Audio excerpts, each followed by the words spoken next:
আসসালামু আলাইকুম এভরিওয়ান। আশা হচ্ছে সবাই ভালো আছেন। আমি অনন্ত আছি আপনাদের সাথে। আজকে আপনাদের মাঝে খুবই ইম্পর্টেন্ট ৫টি টিপস নিয়ে এসেছি, যে টিপসগুলো নাকি আপনাদের কাজে লাগবেই। তো চলুন কথা না বাড়িয়ে আমরা সরাসরি টিপসের মধ্যে চলে যাই।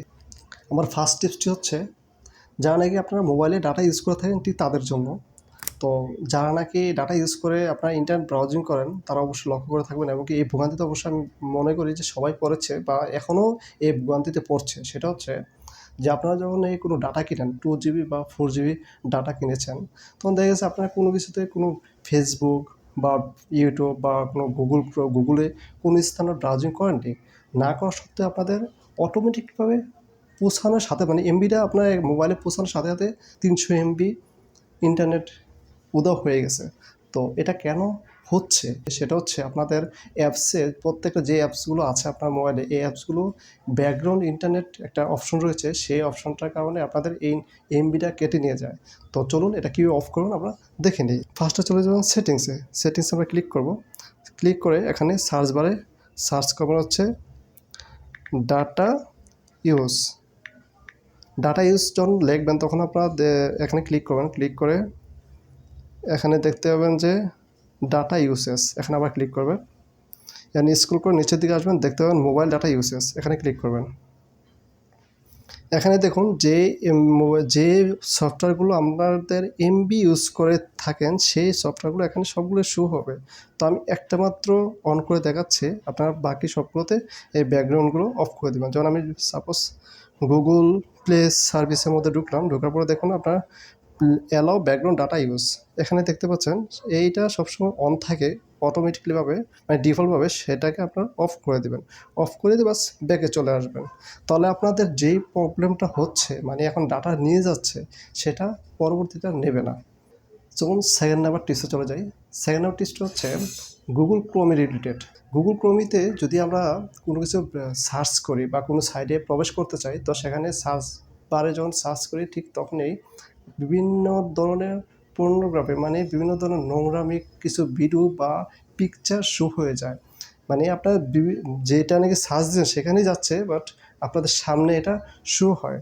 তো এই শো হলে আসলে খুবই একটা লজ্জাজনক বিষয়, কারণ আশেপাশে যদি কেউ থাকে তাহলে এটা লজ্জায় পড়ে যেতে হয়। যদি আপনারা এটাকে অফ করতে চান তাহলে আপনারা চলে যাবেন গুগল ক্রোমিতে, করে দেখবেন যে 3 ডট মেনু রয়েছে, সেখানে ক্লিক করবেন। ক্লিক করে সেটিংসে ক্লিক করবেন। সেটিংসে স্ক্রল করে নিচের দিকে আসবেন, এখন প্রাইভেসি অ্যান্ড সিকিউরিটি রয়েছে, সেখানে ক্লিক করবেন। এখন স্ক্রল করে নিচের দিকে এসে দেখবেন যে ইউজ সিকিউর ডিএনএস, সেখানে ক্লিক করবেন। এখানে ডিফল্টভাবে আপনার এটা অন থাকে, বা এভাবে অফ থাকতেও পারে, বা এটা অন থাকতে পারে, মানে ডিফল্টভাবে ফার্স্টেটাই অ্যালাউ হয়ে থাকে। তো এখানে কী করবেন, চুজ আনাদার প্রোভাইডার, সেখানে ক্লিক করবেন। করে কাস্টমাইজে ক্লিক করবেন। এরপরে করবেন হচ্ছে ক্লিয়ার ব্রাউজিং ফ্যামিলি ফিল্টার, সেখানে ক্লিক করবেন। ক্লিক করে আপনারা আবার ব্যাকে চলে আসবেন, আপনাদের কাজ শেষ। এখন যদি আপনারা কোনো ব্রাউজারে ক্লিক করেন তাহলে কিন্তু আপনাদের এই নোংরা ভিডিওগুলো বা পিকচারগুলো সামনে আসবে না। তো চলুন আমরা থার্ড নাম্বার টিপসে চলে যাই। থার্ড নাম্বার টিপসটা গুগল রিলেটেড। তো আমরা দেখতে পাই যে গুগল ক্রোমিতে আমরা যেটা সার্চ করি কিংবা যেখানে প্রবেশ করি সার্চ দিয়ে, সব তথ্য একটা হিস্ট্রিতে জমা হয়ে থাকে। আর এই জমা হওয়ার কারণে যদি আমরা চাই যে কেউ আমাদের পিসিতে কিংবা আপনার মোবাইলের ডিভাইসে ঢুকে যেন আপনার কী দেখেছেন বা পার্সোনালি অনেক বিষয় থাকতে পারে, দেখতে পারেন। তো সেটা যদি হিস্ট্রিতে জমা হয়ে থাকে, যদি অন্য কেউ দেখেই ফেলে, তবে আপনাদের পার্সোনালিটি হলো কীভাবে? তো এটা আবারও যদি আপনার চালাকি করে এমন করেন যে আপনারা এটা গুগল ক্রোমিতে ঢুকে বিভিন্ন জিনিস দেখলেন, দেখার পর আপনার হিস্ট্রিটা ক্লিয়ার করে ফেললেন, তখন কিন্তু তারপর একটা বিষয় থেকে যায় যে নাকি দেখবে ডিভাইসে এসে হিস্ট্রিতে সার্চ করবে কী কী দেখেছেন, সেটা কিন্তু যদি দেখে যে ক্লিয়ার করে ফেলছেন, তাহলে নিশ্চিত বুঝতে পারবে যে কোনো একটা বিষয় দেখেছে যেটা নাকি আমাকে দেখাতে চাচ্ছে না, বা আমি যে না বুঝি সেটার জন্য সে হিস্ট্রি ক্লিয়ার করে ফেলেছে। তো এই ভোগান্তি থেকে যদি আপনারা যদি নিরাপদে নিজের ব্যক্তিগত বিষয়গুলো দেখতে চান, যে অন্য কেউ বুঝতে না পারো, তাহলে আপনারা চলে যাবেন গুগল ক্রোমিতে। অবশ্যই আবার 3 ডট মেনুতে ক্লিক করবেন। ক্লিক করে দেখবেন নিউ ইনকগনিটো ট্যাব, এখানে ক্লিক করবেন। ক্লিক করে আপনারা যেটাই সার্চ করবেন, যেমন আমি এটা সার্চ করলাম, আর এটা যদি সার্চ করেছি সেটা কিন্তু আমাদের গুগল ক্রোমিতে শুধু হতো, তাহলে কিন্তু এটা হিস্ট্রিতে জমা হয়ে থাকতো।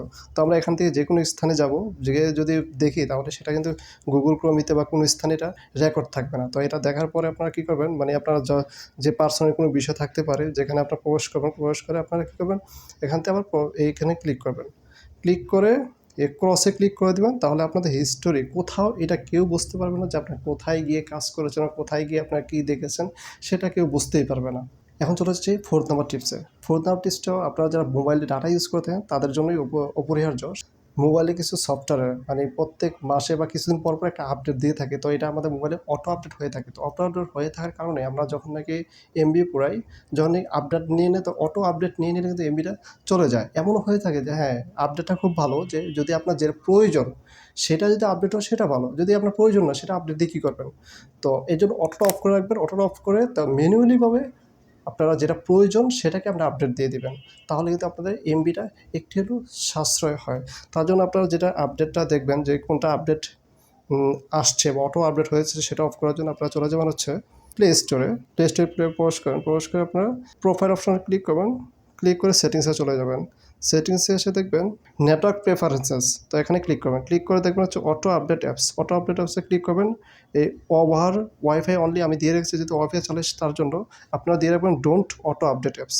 কারণ ডোন্ট অটো আপডেট অ্যাপ যদি দিয়ে রাখেন, তখন আপনাদের অ্যাপসটা অটোভাবে কোনো ধরনের অটোমেটিকলিভাবে আপডেট নিয়ে নেবে না। যখন আপনার প্রয়োজন সেটা আপনি ম্যানুয়ালি দিয়ে দেবেন। তো ম্যানুয়ালি আমরা দেখে দেবো, তো ডোন্ট আপডেটে ক্লিক করবেন, তাহলে আপনি ওকে দেবেন। ওকে দিলেই অটো আপডেটটা নেবে না।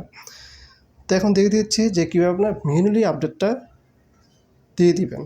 তো এখন প্লে স্টোরে ক্লিক করব। এখন যে প্রোফাইল আইকনটা রয়েছে সেখানে ক্লিক করব, পরে দেখুন ম্যানেজ অ্যাপস অ্যান্ড ডিভাইস, এখানে ক্লিক করব।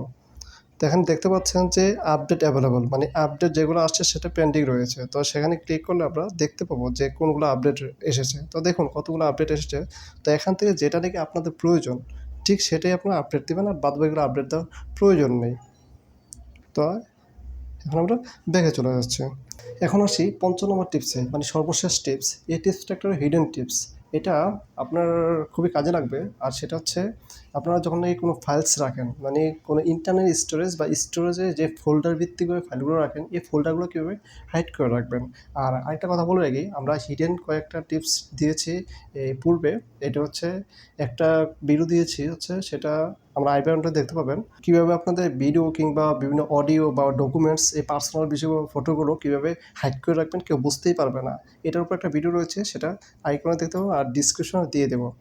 আর আরেকটা হচ্ছে কীভাবে অ্যাপসগুলো হাইড করবেন, মানে আপনাদের যে ইম্পর্টেন্ট যে পার্সোনাল অ্যাপসগুলো রয়েছে সেটাকে কীভাবে হাইড করে আপনারা ইউজ করবেন, সেটার জন্য একটা ভিডিও রয়েছে, সেটা আপনারা ডিসক্রিপশনে দেখবেন অ্যান্ড আই বাটনে দেখতে পাবেন। তো চলুন এখন দেখবো হচ্ছে যে ইন্টারনেট স্টোরেজের ভিতরে যে ফোল্ডারগুলো রয়েছে সেই ফোল্ডারগুলো কীভাবে হাইড করবো। তো এটার জন্য চলে যাবো হচ্ছে মাই ফাইলসে, যেমন আমার ইন্টারনাল যে স্টোরেজটা হচ্ছে সেখানে প্রবেশ করছে, সেখানে মাই ফাইলসে প্রবেশ করলাম, ইন্টারনাল স্টোরেজ এখানে প্রবেশ করলাম। এখানে দেখতে পাচ্ছেন যে ফোল্ডারগুলো রয়েছে সেই ফোল্ডারগুলোকে একটা ফোল্ডার আমি হাইড করে দেখাচ্ছি। এই মুভিজ যে ফোল্ডারটা রয়েছে সেটাকে আমি হাইড করবো, তার জন্য ক্লিক করে ধরে রাখবো। ধরে রাখার পরে মোরে ক্লিক করবো, মোরে ক্লিক করে রিনেমে ক্লিক করবো। রিনেমে ক্লিক করে আপনারা সিম্পল একটা কাজ করবেন, সেটা হচ্ছে এই ফার্স্টেই, মানে একবারে ববিসে ফার্স্টে, মানে যে ফোল্ডারে করবে সেই ফোল্ডারে ফার্স্টে একটা ফুল স্টপ ক্লিক করে দেবেন, দেওয়ার পরে রিনেমে দিয়ে দেবেন। রিনেমে দিয়ে দেখতে পাচ্ছেন যে রিনেমে দেওয়ার পরে দেখুন আমাদের এখানে কিন্তু এই ফোল্ডারটা নেই, উধাও হয়ে গেছে। তার মানে হচ্ছে আপনারা এভাবে হাইড করতে পারবেন। অ্যান্ড প্রশ্ন হচ্ছে আমরা হাইড করতে পারলাম, বাট আমরা কীভাবে আমরা দেখতে পাবো, আমরা যে হাইড করেছি সেই ফোল্ডারটা আমরা দেখতে চাই, তো সেটা কীভাবে করবো। তার জন্য চলে যাবেন 3 ডট মেনুতে। 3 ডট মেনুতে একটা ক্লিক করবেন, ক্লিক করে দেখবেন সেটিংসের মধ্যে যাওয়ার পরে দেখবেন শো হিডেন সিস্টেম ফাইলস। তো এখানে আপনারা শো করে দেবেন, এই হাইড হয়ে আছে, এখন শো করে দিলে ওইখানে আবার শো হয়ে যাবে ফাইলটা। তো এখন দেখতে পাবেন মুভিস লেখাটি, মানে ফোল্ডারটি আবার শো হয়ে গেছে।